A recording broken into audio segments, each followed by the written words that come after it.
So the odds of building a successful business are terrible. In fact, it's a whole lot easier to fail at business than it is to succeed. Now, I'm not trying to scare anybody because the rewards of success, they're totally worth it. But you have to understand that the life of a business owner is filled with frequent challenges, an occasional crisis, and endless opportunities to improve. And when you add to that the pressure of employees counting on the business to feed their families and pay the rent, it is no surprise that the failure rate is so high in business, and it's also no surprise that successful business owners often report feeling lonely, isolated, and even depressed at times. In today's episode of The Art of Business, we're going to talk about the pros and cons of peer groups. And are peer groups really worth the investment, or are they just a bunch of wasted time and money? If you're new here, my name's Art Goetze. I'm a flagrant entrepreneur and a Fortune 500 founder and well-schooled in the art of business. So think of me as your chief strategy officer on your journey to create and grow a rock-solid business that will make all your dreams come true. So if you have questions about your business, just post them in the comment section and I'll give you my honest advice for free. In return, all I ask is a like, a share, and maybe a follow me on LinkedIn too. That way, YouTube knows that we're doing serious work here on The Art of Business. And of course, don't forget to subscribe because I've got some really great guests and programs coming up that you are not going to want to miss. Now, as a business owner, you can't very well talk to your employees about your business problems, and you sure can't bring it home to your family either. So instead of a high-priced therapist, many business owners turn to peer groups like Vistage or Network in Action as a safe place to plug in,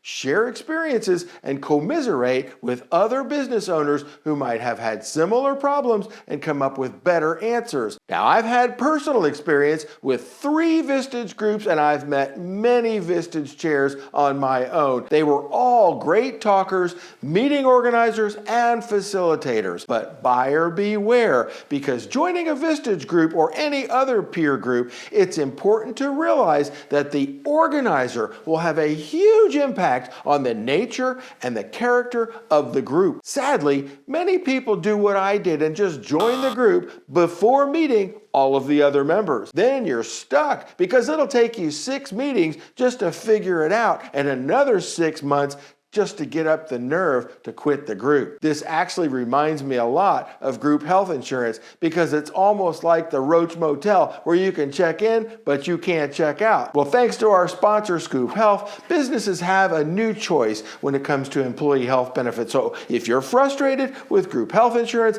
take the time to check out the newest alternatives at scoophealth.com. You'll be glad you did. And these are the same health benefits that I provide for myself, my family, and my own employees. So back to peer groups. Picking the right peer group can actually turn into a really great resource for an owner, but picking the wrong group can be a huge waste of time and money. So ask good questions and do your homework before you commit. Business-centric groups like Vistage are the most popular in large cities where franchisees operate peer groups under the Vistage brand, and they call themselves Vistage chairs, and they host CEO groups and key man groups for business leaders. The benefit of these groups is critically dependent on the organizer maintaining long-term members because it takes time for trust to develop into a safe place where leaders can actually discuss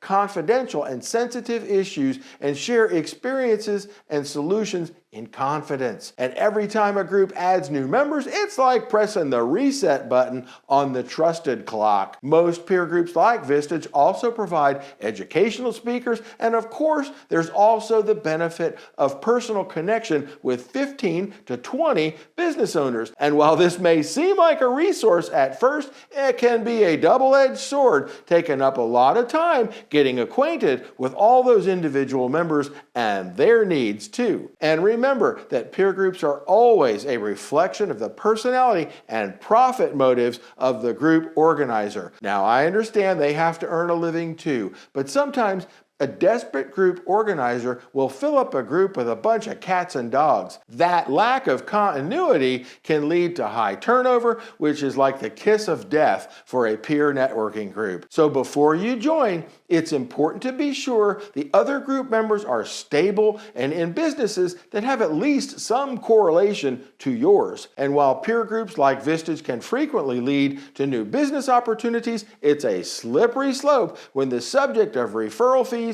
and commissions comes up. Group leaders should never ask for or accept referral fees from members. Leaders need to remain impartial and imbalanced towards members at all times. Even between members, exchanging fees for introductions tends to undermine the idea of a safe space for sensitive business topics without any other agendas or judgment. Things like succession planning, conflict resolution, and even personal challenges often arise in peer group settings. But like I said before, it can take groups a long time to develop trust and confidence in each other. So don't expect to join a Vistage group and solve all your problems in 1 or 2 meetings. That won't happen. And unless you join a business networking group like Network in Action, don't join a peer group expecting your business to gain customers either. That's not the point of peer groups, and you'll end up being disappointed. Also, another downside is that Vistage groups tend to be around 15 to 20 members each. That puts a lot of time pressure and constraint on the group's ability to hear and process every individual member's issues. So peer groups can also provide uncommon visibility and accountability that can motivate members to complete essential objectives. Again, this can only happen in a well-established, low-turnover group where trust exists. So if you join a group, you should expect at least 3 to 4 months of downtime before you get anything out of the membership. But as they say, every great journey starts with the first step. You just need to be sure your sneakers are pointed in the right direction. And these groups aren't free either. Members are required to attend meetings, and cell phones are highly discouraged. This involves a significant commitment of your time, money, and attention, and it can be hard to take that time away from your business. It's definitely an investment that you have to be willing to commit to, because membership in a business peer group